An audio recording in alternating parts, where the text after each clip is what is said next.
Vous savez, chaque année, Apple nous ressort le même show. Voici l'iPhone le plus puissant de tous les temps. C'est devenu un running gag.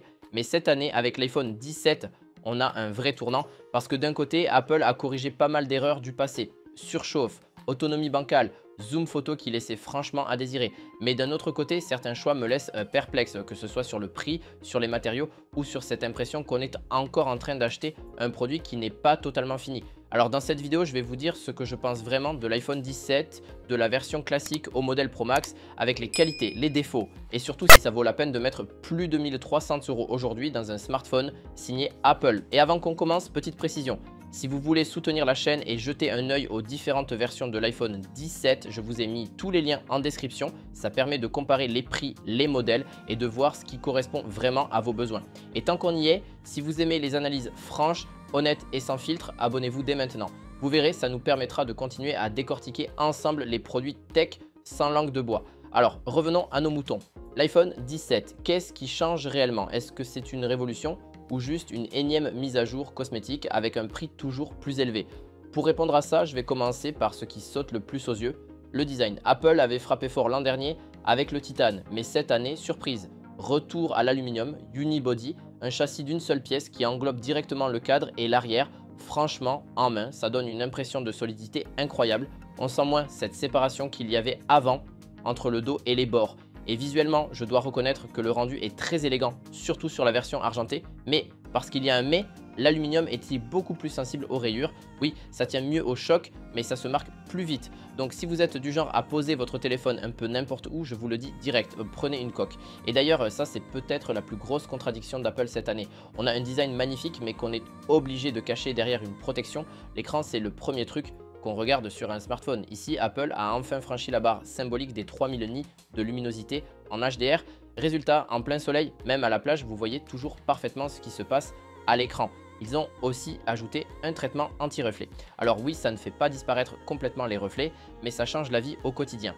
La dalle elle-même, c'est toujours du promotion de 1 à 120 Hz avec une colorimétrie franchement impeccable. Là-dessus, Apple reste maître. Mais soyons honnêtes, Samsung garde encore une longueur d'avance en matière de contraste et de gestion des reflets. C'est le genre de petits détails qui, si vous venez d'un Galaxy S25 Ultra, risque de vous faire tiquer. Sous le capot, on a la nouvelle puce A19 Pro. Et là, je dois avouer, c'est du très haut niveau. Pas seulement parce qu'elle est puissante, ça on le savait déjà, mais parce que grâce à la chambre à vapeur intégrée dans le châssis en aluminium, elle garde des performances de stable beaucoup plus longtemps. Fini l'iPhone qui chauffe au bout de 10 minutes de jeu intensif ou de montage vidéo. Après avoir pu regarder le test en multitâche, en montage 4K, en gaming sur Genshin Impact et Call of Duty mobile, le résultat est clair. Oui, ça chauffe un peu, mais la température est bien mieux répartie. Vous ne vous brûlez plus les doigts comme avant. Et ça, c'est une vraie avancée. Vous savez que c'est le nerf de la guerre. Ici, l'iPhone 17 Pro Max tient facilement plus de 8 heures d'écran allumé, même en usage mixte avec de la 5G, des photos, du GPS et un peu de jeu. La version Pro, c'est plutôt 7 heures et l'iPhone 17 standard tourne autour de 6h30. Clairement, c'est l'un des gros points forts de cette génération. Et côté recharge, Apple a enfin entendu les critiques.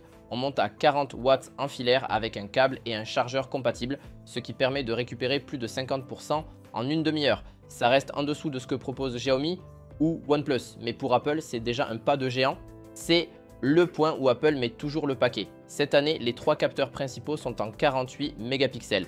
Ultra grand angle et téléobjectif. Sur le Pro Max, le zoom monte jusqu'à x4 en optique, avec un recadrage logiciel qui pousse jusqu'à x8. Alors soyons clairs, à x8 ça reste exploitable, mais ce n'est pas du tout au niveau des 10 fois optique de Samsung. En revanche, ce que j'ai trouvé bluffant, c'est la constance de la qualité d'image entre les différents capteurs. Peu importe que vous shootiez en ultra wide ou en téléobjectif, vous retrouvez le même rendu colorimétrique, le même contraste. Et la nuit, tous les capteurs gèrent désormais le mode nuit. Alors oui, il y a un peu de bruit numérique quand on zoome fort, mais globalement c'est très réussi. Côté selfie, Apple a introduit un capteur carré de 18 mégapixels. Ça permet de recadrer en portrait ou paysage sans avoir à tourner le téléphone. C'est gadget? Peut-être. Mais pour les créateurs de contenu, c'est un gain de confort. Et en vidéo, là, Apple enterre encore une fois tout le monde. Entre le ProRes, la stabilisation et la possibilité de filmer en 4K à 120 images par seconde, on est clairement sur un outil professionnel. Si vous bossez dans la création vidéo, c'est difficile de trouver mieux dans un format aussi compact. Apple a aussi misé sur iOS 26 pour rafraîchir l'expérience. On peut enfin personnaliser davantage l'écran d'accueil, changer les icônes, jouer avec les fonds d'écran, modifier les widgets, ça donne presque une impression à l'Android. Et honnêtement, ça fait du bien. Mais là où je suis beaucoup plus critique, c'est sur l'intelligence artificielle. Apple nous promet une révolution, mais en pratique, Siri reste limité. Oui, vous pouvez demander de générer des résumés, de trier vos photos, d'écrire un petit texte, mais comparé à ce que propose Gemini ou ChatGPT, c'est franchement en retard. Et moi, je me retrouve encore à installer des applis tierces pour avoir une vraie IA performante. On ne va pas tourner autour du pot. L'iPhone 17 démarre à 1029 € pour la version standard, 1329 € pour le Pro et grimpe à 1729 € pour le Pro Max, un taux. C'est énorme. Et même si on peut comprendre que les pros voient ça comme un outil de travail, pour le grand public, ça devient presque indécent. Et c'est là que je veux être clair. Oui, c'est un excellent smartphone, mais est-ce qu'il mérite vraiment un tel prix?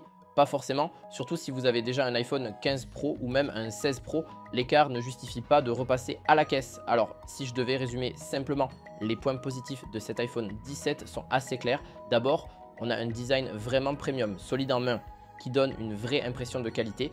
Les performances et notes sont au rendez-vous et cette fois, la gestion de la chaleur est bien meilleure, ce qui change tout au quotidien.